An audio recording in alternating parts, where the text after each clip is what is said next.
about 40 seconds, a siren is about to ring throughout the whole country, and everyone stands up for a moment of silence in honor of all those we lost in the Holocaust.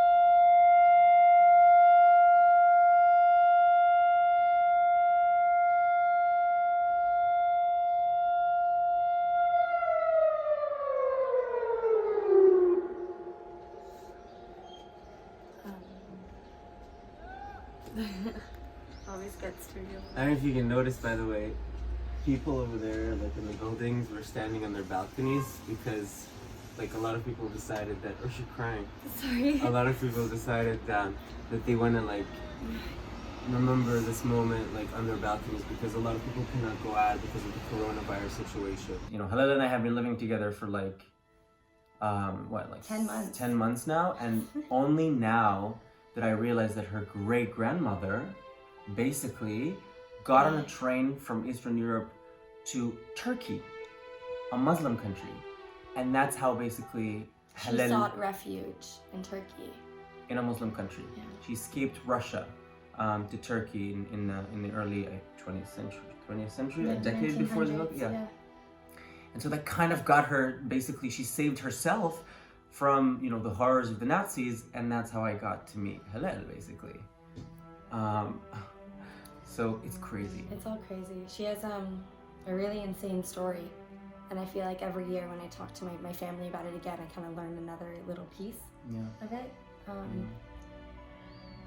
So it was maybe like 1915 or something. It was early, and she could tell that something bad was going to happen next couple of years, and you know, she already wasn't allowed to leave, but there wasn't concentration camps or anything. And she told her family, "Let's get out. We gotta go. We gotta run it." And they said she's crazy, essentially. So she sold all of her belongings, bought a little bag of rubies and some diamonds, put them in her pocket, and held on to the bottom of a train for 3 full fucking days till she got to Turkey. From Russia. From Russia. People around her fell. People, she went with friends and they were holding. I can't imagine how cold and exhausted and terrified she must have been. She was a circus performer. Maybe that's why she was able to hold on. No wonder, Hallel. No wonder I'm that shit. She got to Turkey, where she was again a circus performer, and eventually received refuge from the United States. That's why I'm American. Just so insane, you know, she could have been relocated anywhere for refuge, and it's crazy to think about. You know, growing up in Israel, the Holocaust was always there. I heard it, I heard about it, everybody spoke about it. Even, you know, my traditional Arab Muslim family, or, you know, rural Muslim family, they all spoke about it. You know, they knew that Hitler did something bad to the Jews.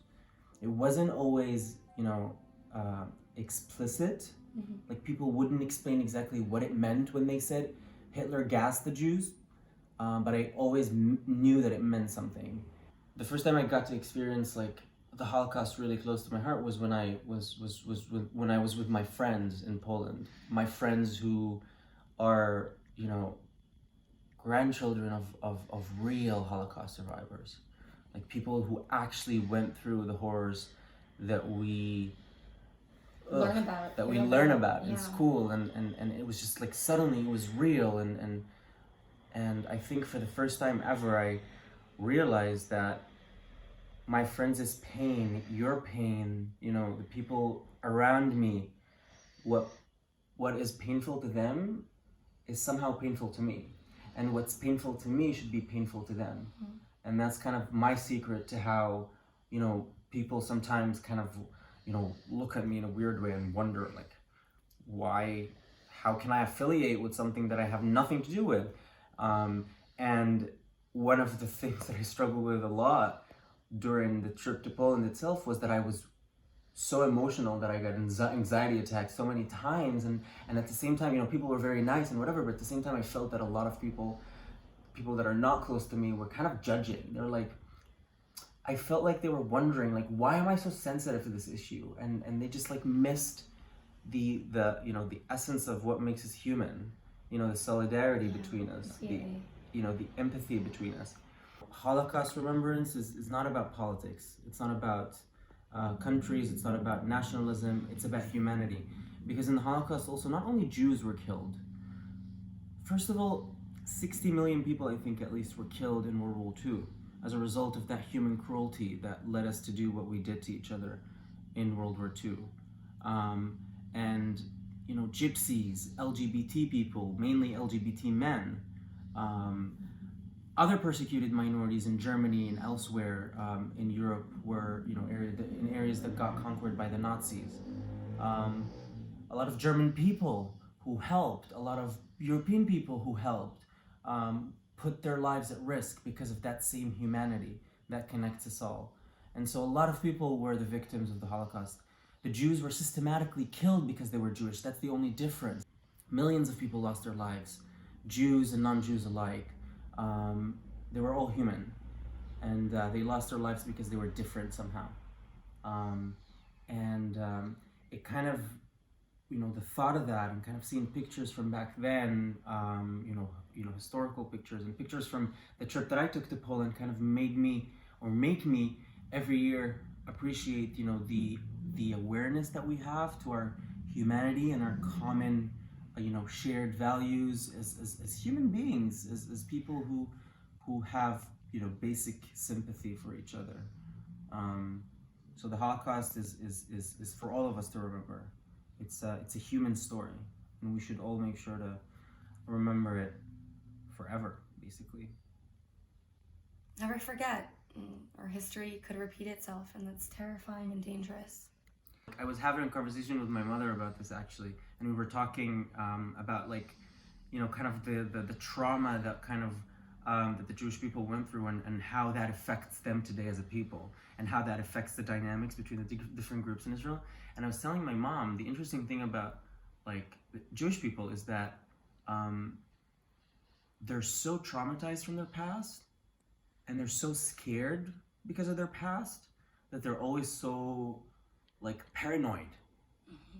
They're always so paranoid. And for me, as an Arab who lives in Israel, as a minority who lives in Israel, it's sometimes hard because I expect the majority to be sympathetic to me because I'm the minority. But then at the same time, I have to remind myself that Jews were the minority just a few decades ago. And they're scared, and their fear makes sense.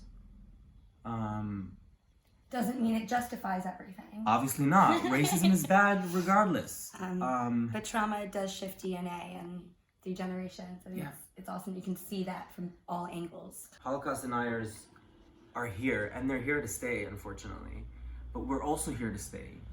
And we're the people who are gonna, tell the story of, it sounds very cliche, but it's very important for us to keep telling the stories. So important. Of those who were stripped of their, basic humanity. They were numbered. And that was their identification. They were numbers, they weren't humans. Yeah.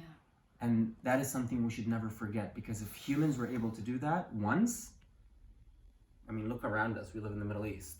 They do other horrible things, maybe not as systematic as the Germans did, as the Nazis did, but they're still horrible. There's a lot of horrible shit. Sorry, that was depressing. It's a sad day. I talked a lot. I don't know if you want to add anything.